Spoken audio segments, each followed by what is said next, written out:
Dr. David Weed, your host for the Healthy City Fall River Show, where we take a look at some of the activities in the city of Fall River that are helping us to improve our health. Fall River was awarded one of 6 national prizes by the prestigious Robert Wood Johnson Foundation for its efforts to improve health, and this show will show you some of the reasons why. Let's get started with the start of the city's Park and Lunch program, organized by Greater Fall River Recreation. This program ensures that every child in the city has access to the same nutritious lunch every day that they received at school throughout the school year. Let's take a look. Those pictures too that they're doing. Good job. There you go.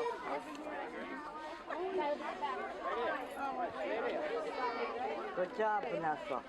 Where's the water?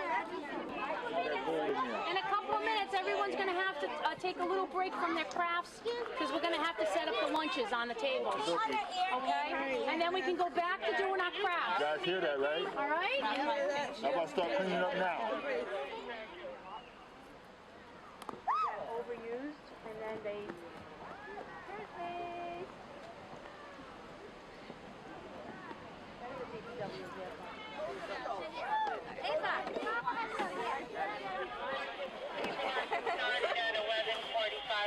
You want to just put over here for now? Languages. I speak half Portuguese and half I remember in Spanish. high school. And they can have water if they need water. So, chicken nuggets. Ooh, I'm in. So, we have to take the temperature. You guys like chicken nuggets? Who likes chicken nuggets? You like chicken nuggets? Everyone likes chicken nuggets? Do you want to help? So who's first?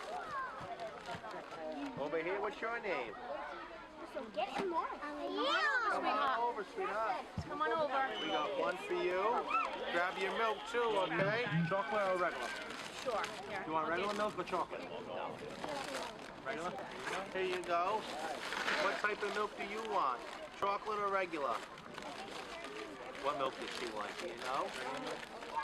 Regular? Okay. There we go. Okay. Here you go, buddy. What type of milk? Tell me your milk. Okay, here you go. Here you go. What type of milk do you want? Plain milk for him. Oh, one more. Next one. Get your milk. Milk for chocolate. Tell him what type of milk you want, okay?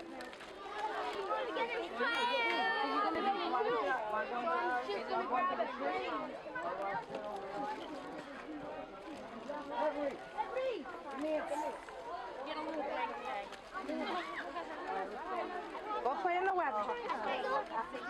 Let's sit here.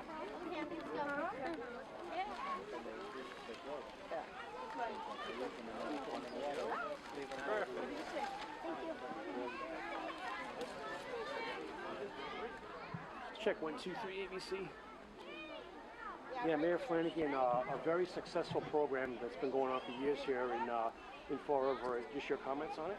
Well, it's another great kickoff to the summer lunch park program, and as you can see, we have children throughout the entire city of Fall River coming to all of our parks and playgrounds to have fun, make friends, but also to receive a nutritious lunch.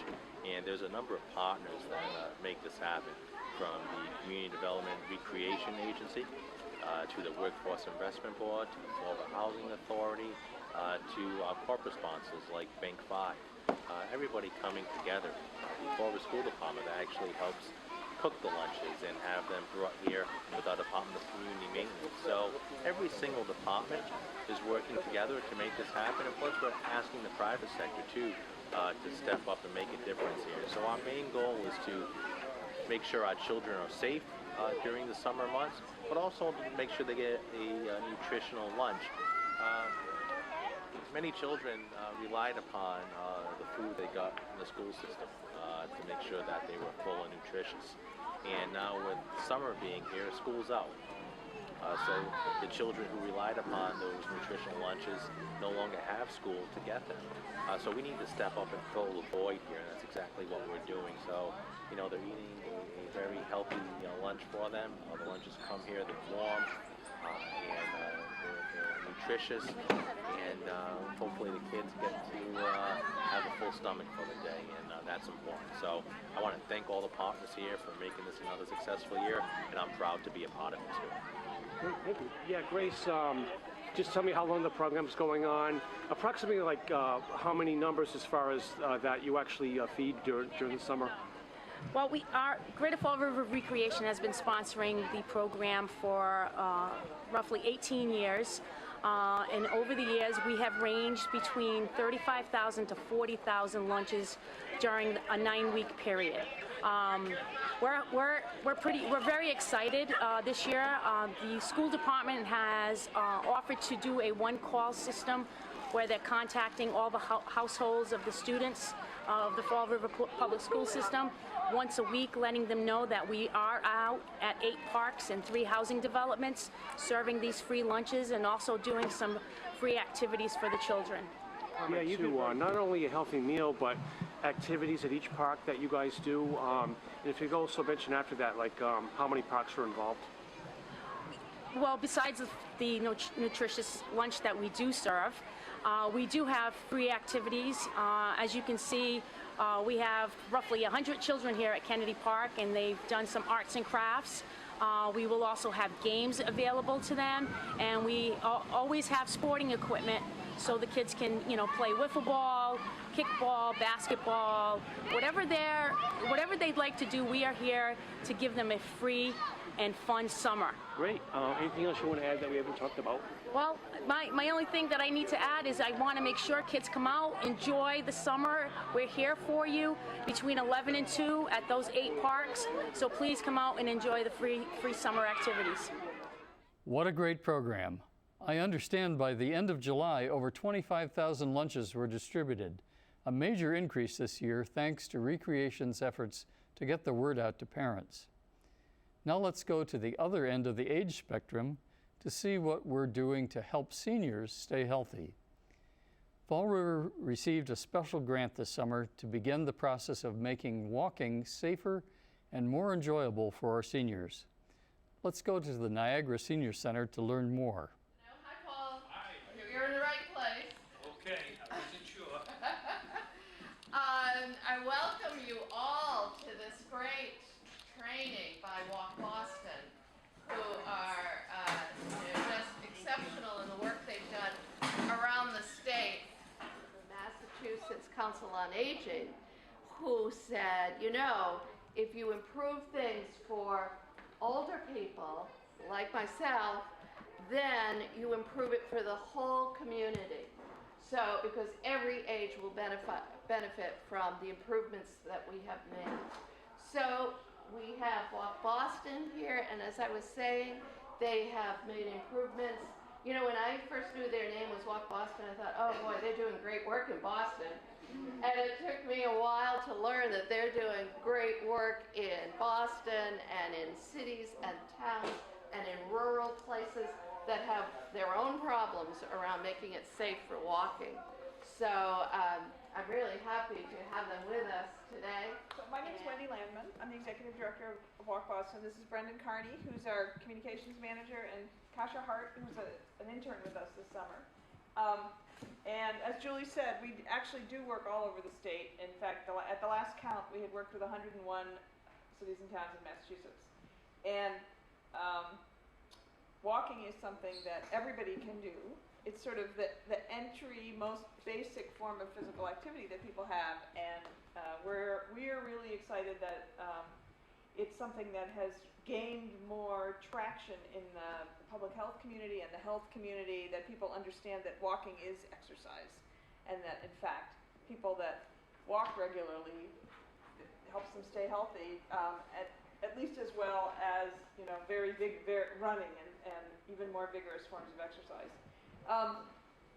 And one of the things that we have started doing recently, and which Julie mentioned, is that the Department of Public Health put a little grant program out for communities to work specifically with seniors around walking issues. And so that's something that we've started doing in a number of places. So a couple weeks ago, I was at a meeting in Weymouth. Weymouth, I don't know how many of you know it, but it's a very different kind of a place from Fall River.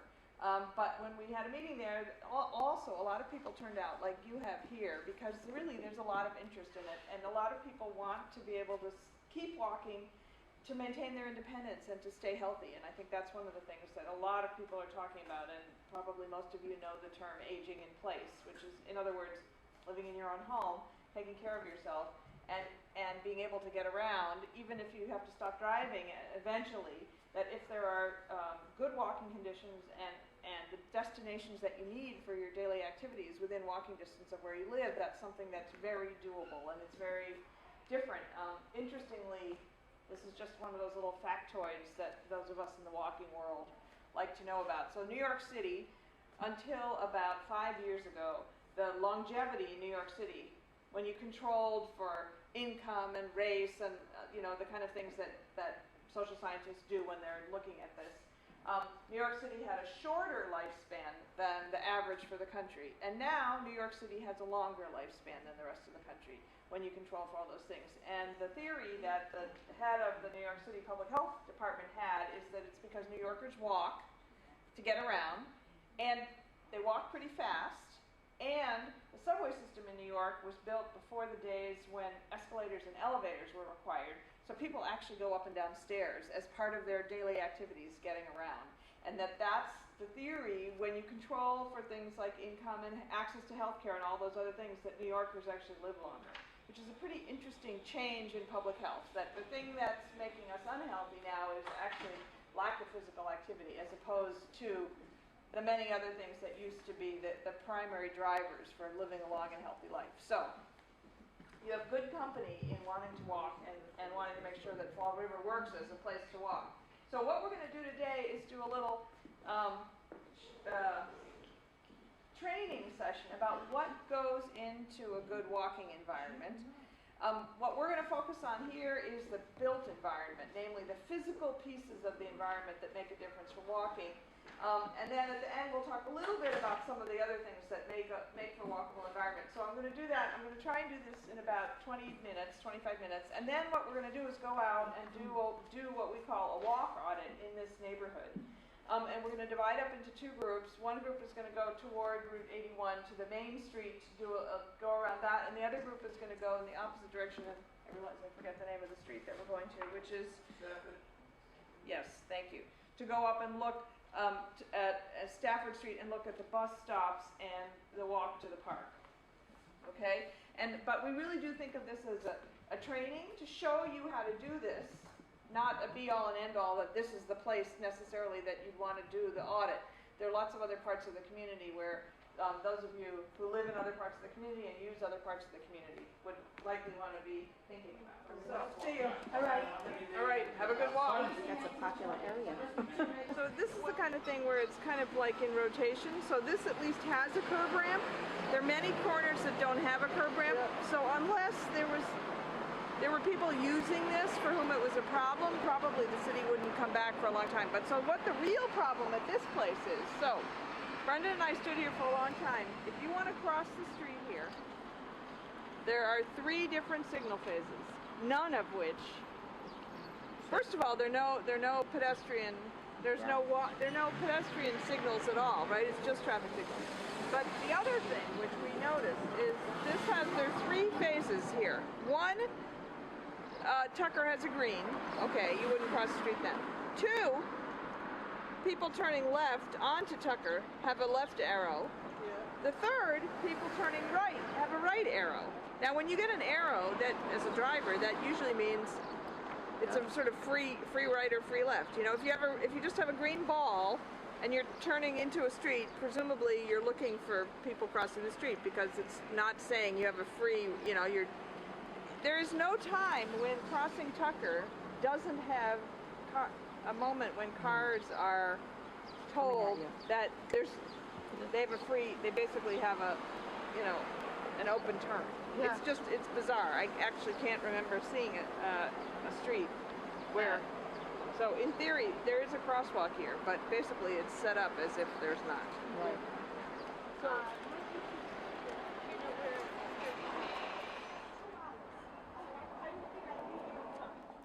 What a great project. If you'd like to know more about it, you can contact the Council on Aging at 508-324-2401 for more information. We'll take a short break now, but I'll be back shortly with some other video segments of some of the activities that have helped to make Fall River a prize-winning healthy community.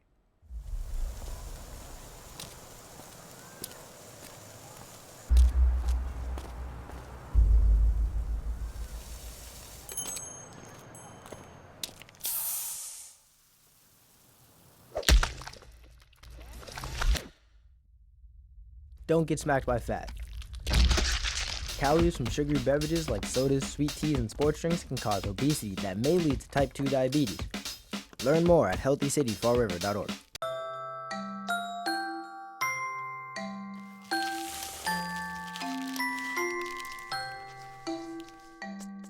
Kids will spend 8 minutes decorating their little brother.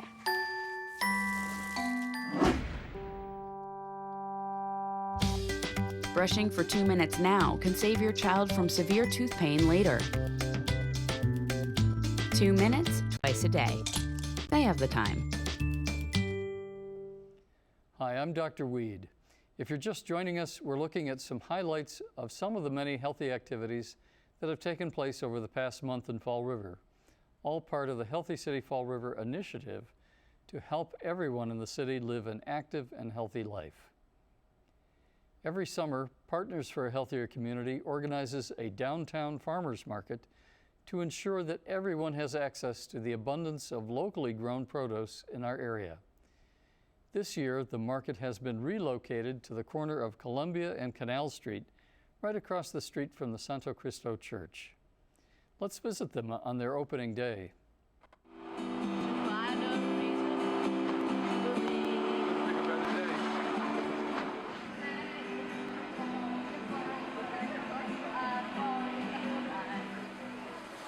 Just come out of the field this morning.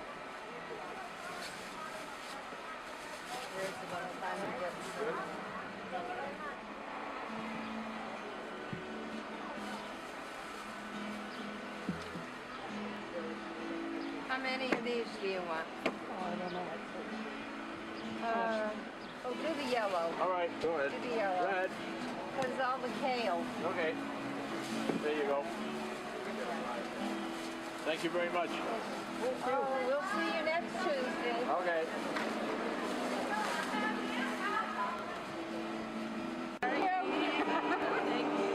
Have a great day. If you have any problems with the blankets, come back and let me know. Okay.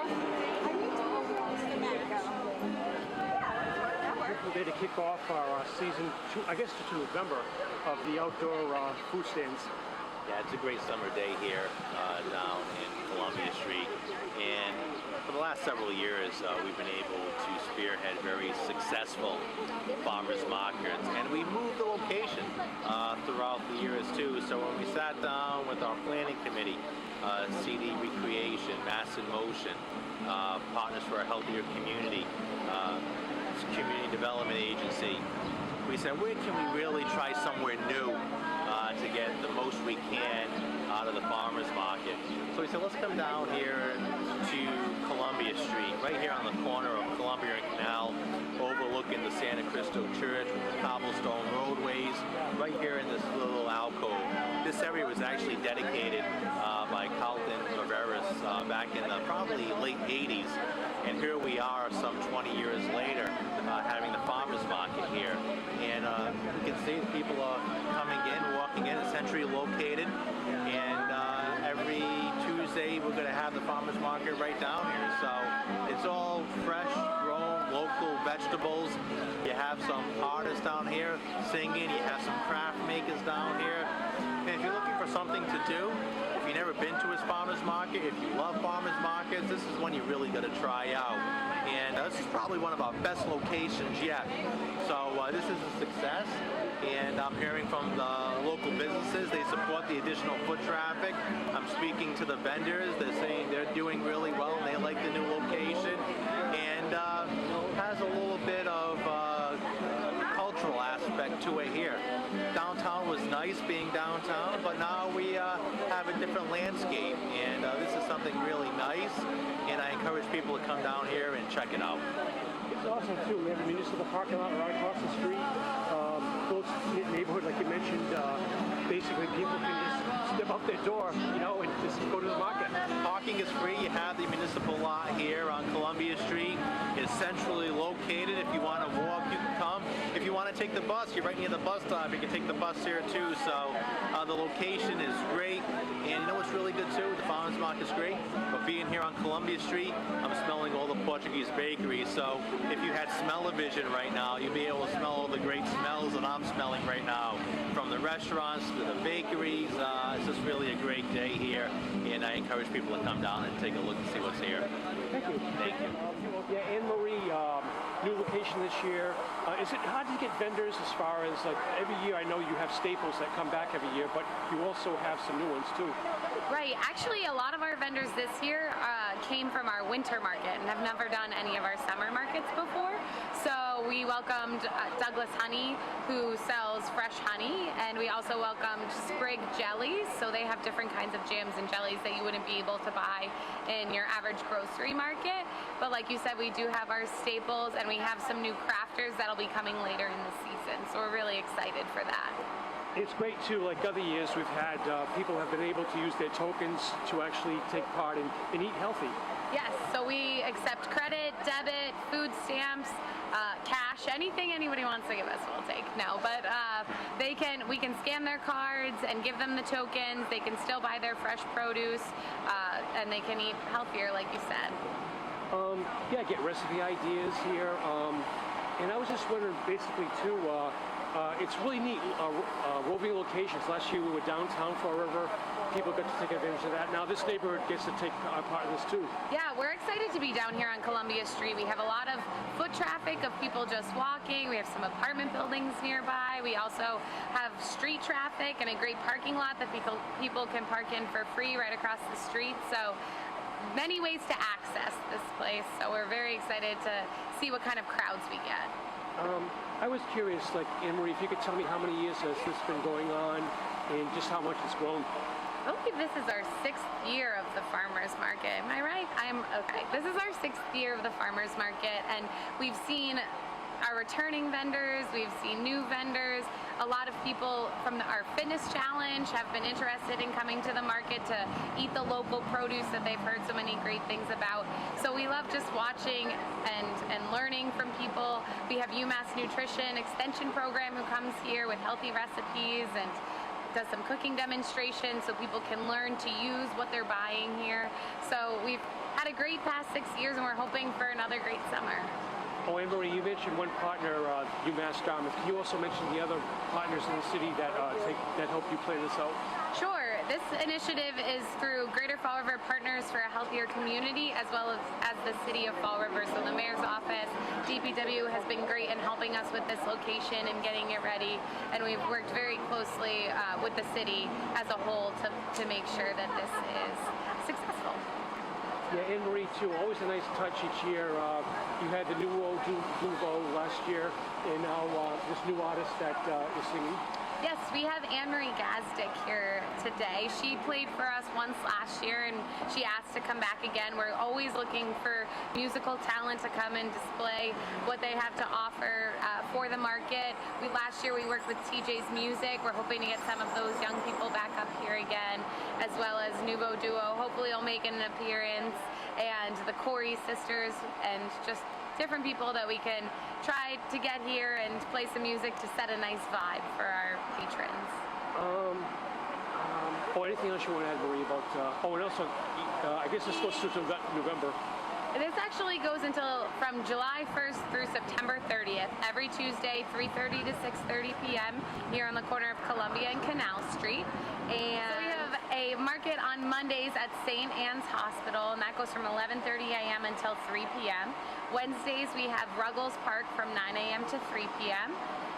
And then we have Saturdays at Kennedy Park from 7 a.m. to 1 p.m. And then, of course, the Tuesday markets here on Columbia and Canal. Great, super, thank you. Thank you. I was just there yesterday, and the offerings are even better now that the growing season is in full swing. I recommend you try out the new location on Columbia Street. With shade, live music, and free parking right across the street, the new location can't be beat. We're going to end today's show with a couple of shorter clips showing some of our kids at play in some of our parks. The first one goes to a world that few adults get to see, BMX biking at 2 city facilities. The first at the city's skateboard park near Morton Middle School and at the BMX track behind the police station. Let's see what they're up to.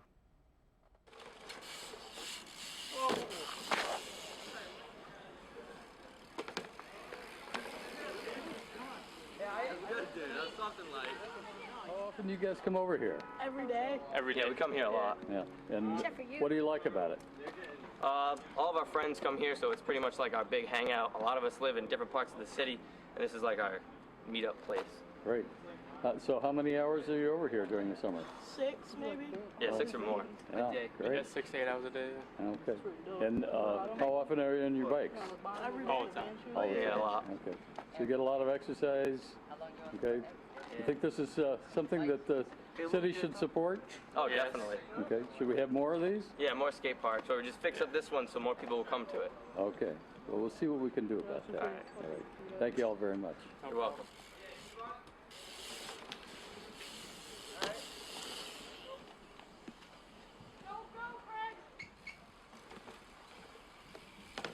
That was a nice one, Andre.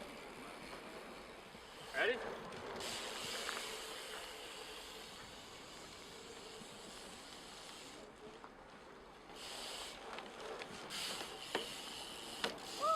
Dude, get my handlebars.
These kids are getting plenty of exercise the old-fashioned way by having fun.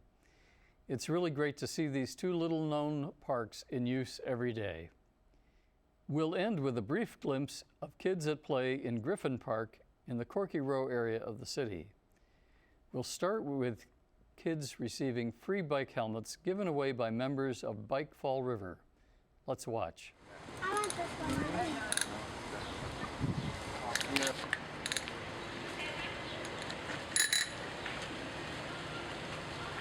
Big snow today, huh? Not good. Here, we put it over here. Better. Does it work, honey? Or did you put your hand on it? Put your hand on it, it won't ring. There you go. Right?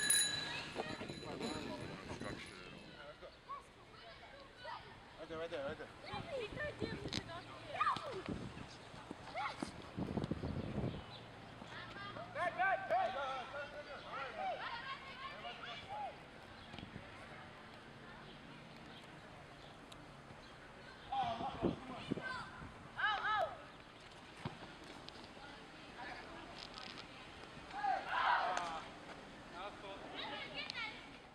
Summer's a great time for soccer, biking, and a whole host of heart-healthy activities. So if you're watching this show right now, I encourage you to get outside and play today, no matter what your age. That does it for this show, but before I go, remember, if you're doing something that helps people in Fall River lead healthier lives, you can contact me at drweed@cox.net, and I may cover those events in an upcoming episode of this show. Until the next time, this is Dr. Weed reminding you not only to keep yourself healthy, but to look for ways to help make the entire community a healthier place to live, work, and play.